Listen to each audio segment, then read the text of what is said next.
Oke, sebagai investor kita kan selalu cari cerita yang seru ya kan? Nah, hari ini saya punya satu yang wah luar biasa. Kita akan bahas PT Metro Healthcare atau yang kode sahamnya CARE. Ini bukan cuma soal angka-angka di laporan keuangan loh. Ini cerita tentang pertaruhan super besar dan potensi turnaround yang bisa jadi dramatis banget.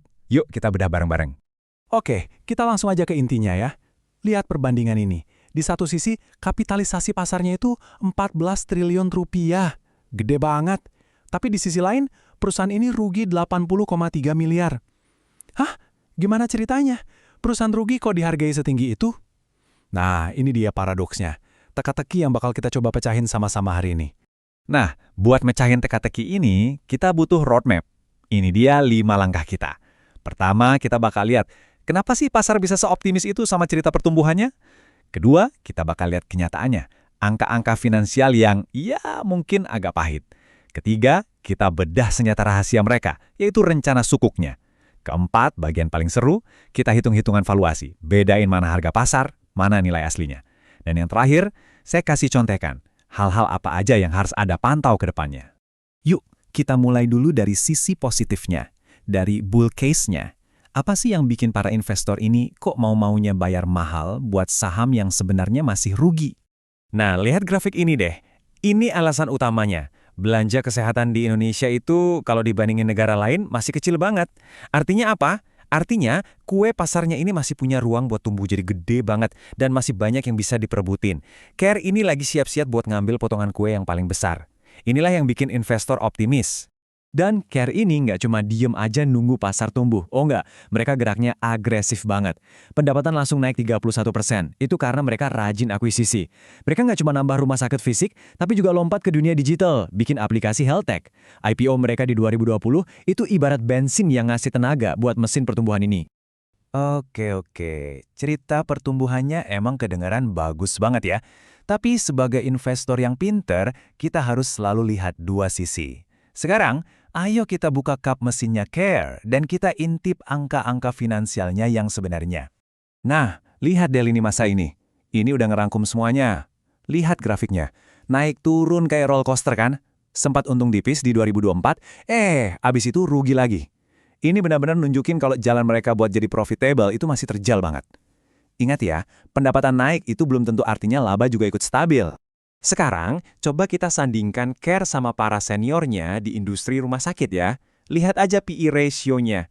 Mika, Silo, Hill itu ada di puluhan kali. Nah, CARE 2.800 kali. Gila kan? Margin laba bersihnya juga paling tipis di antara yang lain. Ini jelas banget kalau pasar punya ekspektasi yang beda banget buat CARE. Pertanyaannya kok bisa? Coba kita fokus ke satu angka ini. 2.833 kali. P ratio-nya. Angka ini jujur aja gila. Kalau kita artikan secara harfiah, dengan laba sekarang Anda butuh hampir 3.000 tahun buat balik modal. Tentu aja bukan gitu cara bacanya. Ini artinya harga saham ini murni soal ekspektasi. Ini ibarat beli tiket lotre. Investor bertaruh labanya bakal meledak di masa depan. Kutipan dari analis ini ngerangkum semuanya dengan pas. CARE itu prospeknya high beta, high reward. Artinya, risikonya tinggi, tapi potensi untungnya juga tinggi. Valuasinya sekarang itu ya masih spekulatif, belum didukung fundamental yang kuat.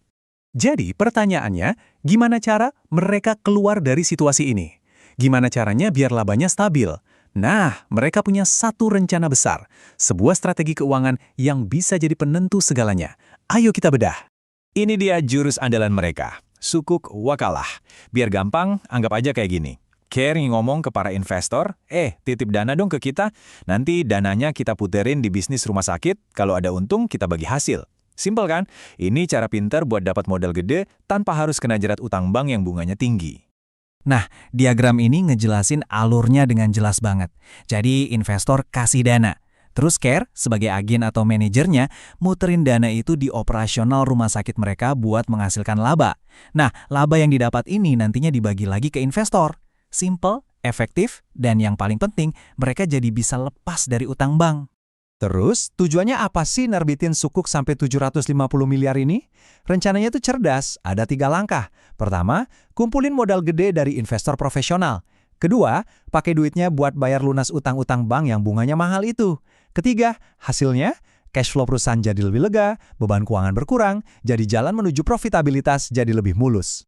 Dan ini penting ya, ini bukan cuma wacana atau janji. Mereka beneran udah lakuin. Sebesar 655 miliar dari dana sukuk itu udah dipakai buat lunasin utang bank yang biayanya tinggi. Ini bukti nyata kalau rencana turnaround mereka benar-benar lagi berjalan. Oke, sekarang kita sampai di bagian yang paling penting, puncaknya. Kita udah dengar cerita optimisnya, udah lihat juga data pesimisnya. Sekarang saatnya kita ngomongin duit. Berapa sih harga saham ini di pasar dan berapa sebetulnya nilai wajarnya? Kalau Anda buka aplikasi sekuritas sekarang, harga pasar saham CARE itu ada di Rp422 per lembar saham. Inilah harga yang disepakati oleh pembeli dan penjual di pasar. Tapi, kalau kita coba hitung nilai intrinsiknya, nilai wajar perusahaan ini berdasarkan fundamentalnya, angkanya cuma Rp21,44. Coba lihat bedanya, jomplang banget kan? Jauh sekali. Nah, jurang yang lebar antara harga pasar dan nilai wajarnya inilah inti dari investasi di saham CARE. Kalau Anda beli saham ini, Anda bukan beli kinerja hari ini, Anda itu lagi bertaruh. Bertaruh kalau semua rencana mereka, soal sukuk, ekspansi, health tech, bakal sukses besar dan bisa bikin nilai wajarnya meroket ngejar harga pasarnya sekarang. Inilah yang namanya investasi turnaround klasik. Oke, terus sekarang gimana? Apa yang harus kita perhatikan? Nah, sebagai mentor, saya akan kasih Anda semacam checklist. Hal-hal yang wajib Anda pantau kalau memang Anda tertarik sama cerita turnaround CARE ini. Anggap aja ini PR buat Anda. 1. Nanti pas laporan keuangan berikutnya keluar, langsung cek bagian beban bunga. Turun drastis nggak? 2. Perhatiin margin laba bersihnya. Bisa nggak mereka naikin di atas 5%, standar industrinya? 3. Cari tahu, aplikasi Haltech mereka itu udah mulai ngasilin duit belum? Dan 4. Pantau terus perkembangan proyek ekspansi mereka, misalnya yang di Cikupa. Keempat poin ini bakal jadi sinyal penting apakah pertaruhan di CARE ini bakal berhasil atau malah gagal. Jadi kesimpulannya begini, CARE ini lagi bertaruh besar-besaran buat berubah dari sekedar operator rumah sakit biasa menjadi pemimpin di bidang teknologi kesehatan. Sekarang, pertanyaannya bukan lagi soal CARE, tapi soal Anda sebagai investor. Melihat semua risiko dan potensi keuntungan yang ada di depan mata, apakah ini jenis pertaruhan yang siap Anda ambil?